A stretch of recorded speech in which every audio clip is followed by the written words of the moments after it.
sometimes you work not in your own best interest. Sometimes you are your worst enemy. Welcome to Cards and Constellations with Bonnie Morris and Don Rumor Rivera from Sonoran Mystic Tarot. Here, we blend astrology and tarot to guide you through the twists and turns for the week ahead. Don't forget to hit subscribe and share. Let's dive into your cosmic journey together. Hello. The moon this week on Friday, the 1st, August 1st, we have the first quarter in Scorpio at 27 degrees 33 minutes. Now remember, during the first quarter, we do all the work on whatever project you've chosen. And to find that out, we step back and find the new moon in Scorpio. That occurred on November 1st, 2024 at 9 degrees 34 minutes of Scorpio. So check, where do you write your intentions down? I hope you did. That will tell you what you're working on right now. Then we have to move forward and find the full moon in Scorpio. That occurs on May 1st of 2026 at 11 degrees 20 minutes of Scorpio. That's when everything becomes lit up. You can see the whole project, and if it's not exactly what you want, you tweak it. And then we pivot and start to turn away. We have to look for the last quarter moon now in Scorpio. It happens on January 29th, 2027 at 9 degrees 7 minutes of Scorpio. And that's where we celebrate our success and turn away, allow the project to move on by itself, and we wait for another new moon. Now, in the void, of course, we're going to take a look on July 28th. The void, of course, begins at 5:56 p.m., and that is Mountain Standard Time, Phoenix time, at 27 degrees 32 minutes of Virgo. It ends that day at 10:43 p.m., and that's when it enters into the sign of Libra. Then again on the 29th, at 8:58 p.m., the void begins at 11 degrees of Libra. It ends on the 31st. Now, remember that. That's a long void, okay? It ends on the 31st at 10:25 a.m., and that's when it enters into Scorpio. I'll pause here and remind you, during a void, you never start a project because it likely will have to be redone. So unless you like practice, be careful. Finish up projects, fold the laundry, do the dishes, whatever it is that you can do, but don't start anything new. Okay, so we still have 5 planets in retrograde. But first, let's go to August 2nd. We have the last void at 6:06 p.m., 27 degrees 33 minutes of Scorpio. It ends that night at 11 p.m. when it enters into Sagittarius. Again, we still have 5 planets in retrograde. Pluto's in Aquarius. Both Saturn and Neptune are still dancing in Aries and Pisces. And Mercury in Leo. Now, we also just started with Chiron in retrograde in the sign of Aries. So, Miss Bonnie, if I hear right, it sounds like this week, no matter what sign you have, it's going to be a complicated week. Something's happening. Can you help me understand that? Sure. This week, we start out the week, I think it starts on Tuesday. We see a kite formation. Now, a kite formation is a specific pattern formed by a grand trine, a big triangle, 3 planets. It's harmonious, it's good energy, but there's also an opposition. The point of the head of the kite to the tail, that's a tug of war. That's where things get sticky. The opposition is also linked to the other 2 planets in the grand trine. So it creates this kite shape when you look at the chart. At the end of the week, it gets even more complicated. We have 2 kites, and they're pulling us in 2 different directions. I don't want it. I don't want it. There's and also... then you have these long voids. These long voids that yeah. growing longer and longer. And you, like you said before, about 2 weeks ago, we had one of the longest voids you'd seen. And this week, once It's again, even we have an exceptionally long void. Yep, absolutely. And of course, there are also a lot of squares. Now, squares in a chart means that you have to act on something. If you don't, things are going to get real sticky. So, yeah, it is a real complicated week for everyone. Oh my gosh. Then I guess we better get into the individual reading and see how this coordinates with the next sign up. Okay, Leo, your planet, the sun, is in your sign. Happy birthday. You'll note the sun is in an opposition, though, to Pluto in Aquarius. This is your core identity, playing a tug of war with change and transformation. What is it about your identity that's changing right now? You must find that compromise. The sun is also in a conjunction together with Mercury and Leo. This union of the mind and identity creates quick thinkers, expressive communicators. A spark of creativity and curiosity is here and has a strong focus on ideas and self-expression. Subjectivity can color this. Your thinking, it also brings heartfelt originality, especially valuable for artists, writers, performers. At the beginning of the week, there is noted a square between Venus and the moon. Now, Venus is in Saturn and it's highlighted on the chart. Squares are demanding. In astrology, it's a challenging aspect between two planets. They're 90 degrees apart and it creates tension and conflict. Each planet wants to compete for expression. Squares are considered a hard aspect, but they also represent opportunities for growth. So now we're talking about the highlight on the chart, the square. On the 29th, though, you note that the sun is in a sextile to the moon. This brings a natural flow between your heart and your identity, giving a peaceful inner rhythm and emotional ease, radiating warmth and harmony in relationships, especially with those of the opposite sex. There is a quiet confidence associated, but that's Leo. Leo has that confidence and emotional balance that supports success and life satisfaction.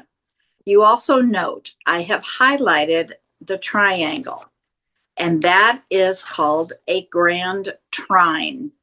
It is the core component of a kite. Now, in astrology, a kite is a specific aspect pattern. It's formed by the grand trine, which are three planets in a harmonious triangle, and an opposition from the head of the kite to the tail of the kite.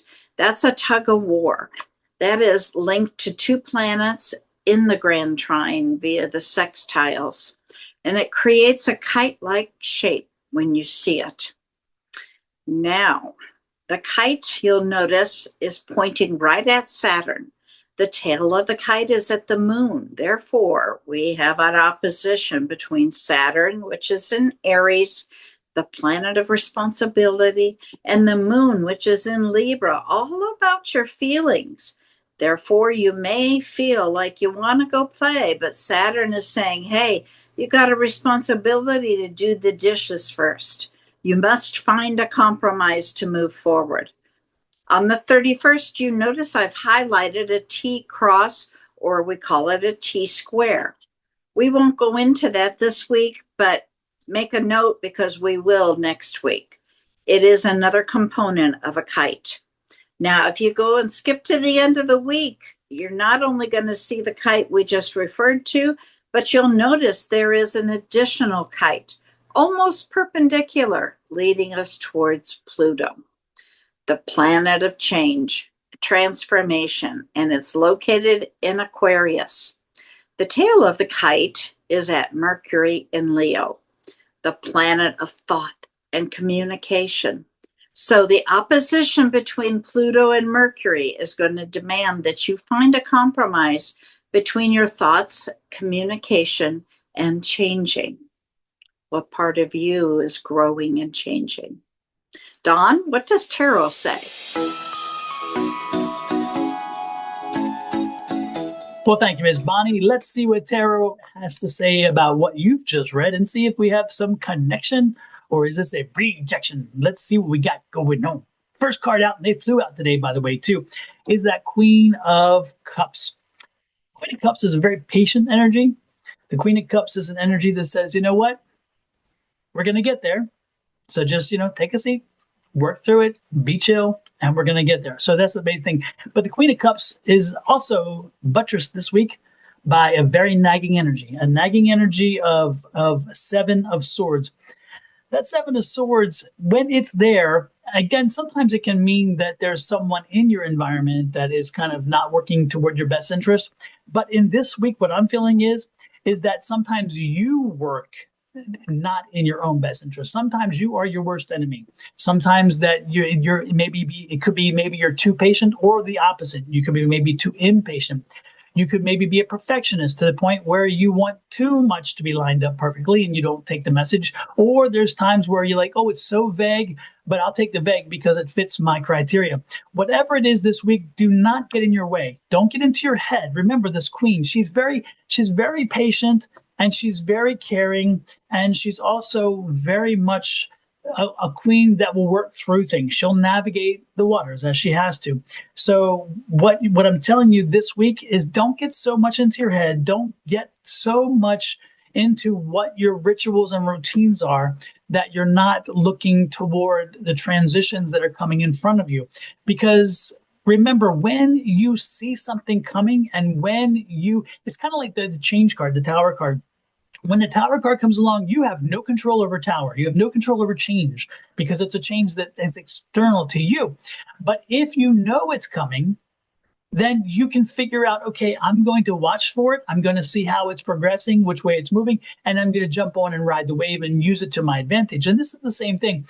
Remember, you know that this is a week of flux. This is a week of contradictions. This is a week of competing interests.